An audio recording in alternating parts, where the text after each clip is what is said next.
All right. All right. Next is Maysville Road. All right. The Maysville Road project. It's kind of. Does anyone know where Maysville is? Transy. It's not Transy. There are people that went to Kentucky. It's in Kentucky. It's in Transy. Isn't it like kind of eastern? Here's Kentucky. All right. I'm gonna help you out, Tevis. No, so it's not. It is in Kentucky. No. It's in. Eastern Kentucky. Isn't it in eastern Kentucky? It's in northeastern Kentucky. It's up here. It's close to the Ohio River. It's not like eastern Kentucky dueling banjos type of thing. It's more like north. It's kind of like close to where Cooper lives. Actually, where Cooper's from, Bracken County. It's close to where Cooper's from. You know, crap. The guy Miller. Darius is from Maysville. Yeah, Mason County. But it is close to the river, all right? And because of this, what Clay wanted, remember part of the American system, he wanted tariffs, he wanted a second bus, and he wanted the federal government to sponsor infrastructure. He wanted a road going through Maysville because it was going to help the economy in Kentucky. Who wanted this? Clay wanted this? Clay wanted this. Now, what's going to be important with this is two things. Number one, the relationship between Clay and Jackson is going to play into how this works out. And then also how Jackson feels about who should fund federal improvements. Do Clay and Jackson get along famously? No. So from that, it's not unsurprising that Clay's bill was vetoed. Also, Jackson, much like Jefferson and Madison, they did not believe that the federal government should fund infrastructure in states. Who do they feel should fund infrastructure? Who should pay for the infrastructure in states? The states should do it. So he vetoed this on principled grounds about states should pay for state stuff, and also because there was obviously animosity between the two, but mostly because of the state thing. Today, obviously, the federal government does pay for infrastructure through states, although some states pay. So states pay some, federal government pays some. It depends on what they're building, right? Like a bridge over the Kentucky River, who pays for that? It would depend. Is it a federal highway or is it a state highway? See what I'm saying? If it's a state highway, then who would pay for it? State. If it goes over a federal highway, who would pay for it? The federal government, or maybe even both. Like, for instance, the S Bridge that goes over the Tyrone River, right? Well, what highway is that? 40 by 44.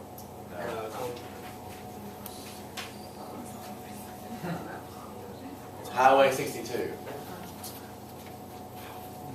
Is that a federal or a state highway? Does anyone know? Is that a national highway or a state highway? It's a national highway. You have lived here, right? You have been on the roads here. I wanted to say 62, but I don't think it was. Maybe, I guess you're 16, so We see a sign and it says exit, next right. I guess you guys are 16. Maybe I didn't know those things when I was 16. That was really bad direction. We just ride around. What's that?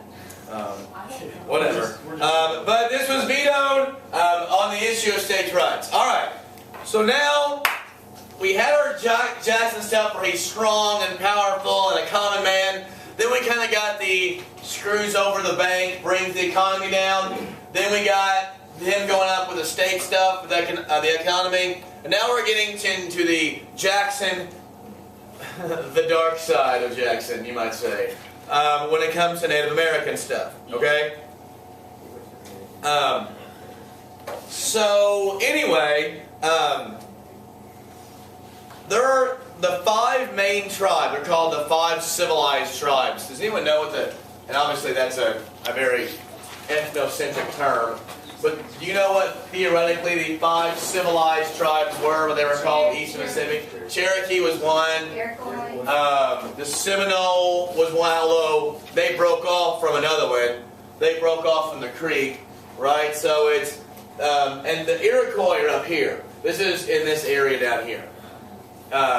Cherokee, Seminole, the Creek, the Choctaw, and the Chickasaw, right? And the Indian Removal Act, which I think is on the next page, yeah. In 1830, the Indian Removal Act was signed by Jackson. It was pushed through and signed by Jackson. That was going to physically remove these 5 tribes from east of the Mississippi River over into what was called Indian Territory, which would later become what state? Does anyone know? Oklahoma. Oklahoma. For a long time, you can see this. These big green patches were originally Indian reservations, but obviously many of these were taken. I mean, almost all of Oklahoma was considered Indian territory, but then later was taken by white people and the government during things like land rushes and stuff. Yes, sir. What did you say was called the 5 civilized tribes. Along with the Indian Removal Act, the Bureau of Indian Affairs was created, the BIA. In fact, the BIA still exists. The Bureau of Indian Affairs was in charge of a couple things. One, of removing it, but also the BIA were in charge of reservations. So BIA agents that were notoriously corrupt would be in charge in making sure that the Native Americans received the stuff they were supposed to receive. Remember, most of these Indian cultures, when they signed treaties to go to reservations, were promised lots of things to the federal government, right? And the federal government rarely ever upheld what they had promised.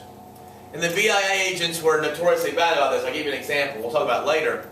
But the federal government was supposed to provide, like, let's say, meat for the tribes, since they were Plains Indians, right? So maybe, actually the southern ones weren't, but like, let's say they were Plains Indians. They couldn't get buffalo, so they couldn't roam for buffalo because they were now had to be put on a reservation. And so the federal government would give them meat. Well, what would happen would be the BIA would give the BIA agent, let's say, $5,000 to get meat for the tribe all year long. And he would go to a meat place and say, hey, listen, do you have any meat that's rotted that you're going to throw out? They'd say, yeah. Okay, I'll give you $1,000, throw some chemicals in there, make it smell a little bit better, and we'll just give that to them. And the BIA agent would pocket all the rest of the money. And they would give them awful, awful food, or rotted vegetables, rotted fruit, as they couldn't feed their families. So what would Native Americans do, since they couldn't feed their families?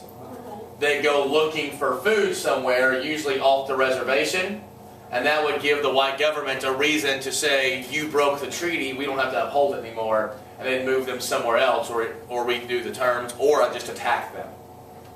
So this is kind of what's happening as they're being pushed onto reservations. The BIA today is still around.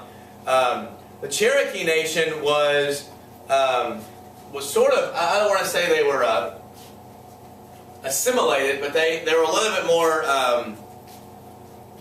assimilated, like towards English or American culture than the other ones were. And then they had an alphabet. They actually had their own newspaper called the Cherokee Phoenix.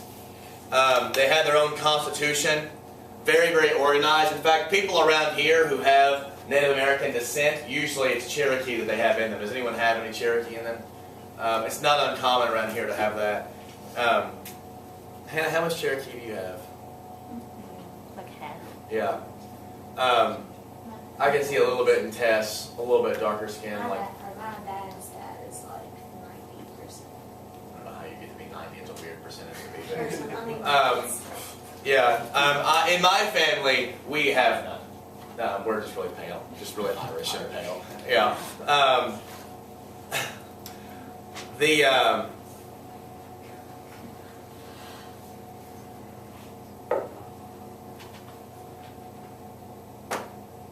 Had something got lost. All right. Oh, actually, I had a little girl, and by little I mean she was 6 foot, who was in my class, my second year of teaching. She sat right here because I used to have desks right here. Her name was Sarah Beach, and she was actually she was from Montana, and she was in. See, the Cheyenne Native American culture had Northern Cheyenne. You can see the Northerns up here, Cheyenne down here. She actually was from a reservation. She moved to Kentucky for a while. She was full, and her mom was full. And her mom, like, had a mohawk, and she was really cool. She went campaigning. I did a campaign We had Young Democrats for a while, and we went and campaigned. Her mom and her came. She was 6 foot. She was gorgeous, and she was completely modest. Like other girls who would be that pretty, who had a lot of makeup and stuff on, never wore makeup. She just tied her hair back in a ponytail. She wore very, very simple clothes like jeans and a t-shirt every day, nothing fancy. She was just completely nice to everybody. It was really interesting when I would talk to her about the reservation, and she ended up missing it a lot, and they ended up leaving and going back. Native American reservations today are the poorest place in America.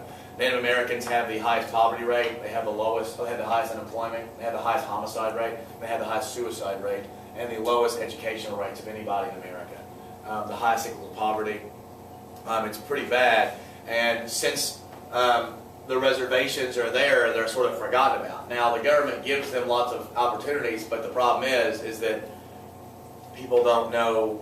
I mean, if you're stuck in cyclical poverty a lot, we see that here in Kentucky, right? When you're stuck in cyclical poverty, getting out of it's really hard when everyone around you is poverty-stricken. There was a woman that I knew that I was at graduate school with, and she was a white girl. She was Italian, and she grew up on a reservation in South Dakota, I think. And it was very, very dangerous. I mean, because of the poverty level, the more poverty-stricken you are, it tends to become just a little bit more dangerous, right? Eastern Kentucky is a good example, right? Eastern Kentucky is very, very high poverty, and there are some dangerous places in Eastern Kentucky, right? She said she saw 2 girls get in a fight, and a girl scalped another girl. Like that was a thing.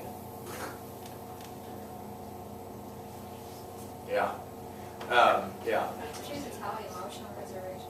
Her parents were homeless, and they didn't have anywhere to go, and they just went on the reservation, and it was a bunch of land, and they just said they could stay.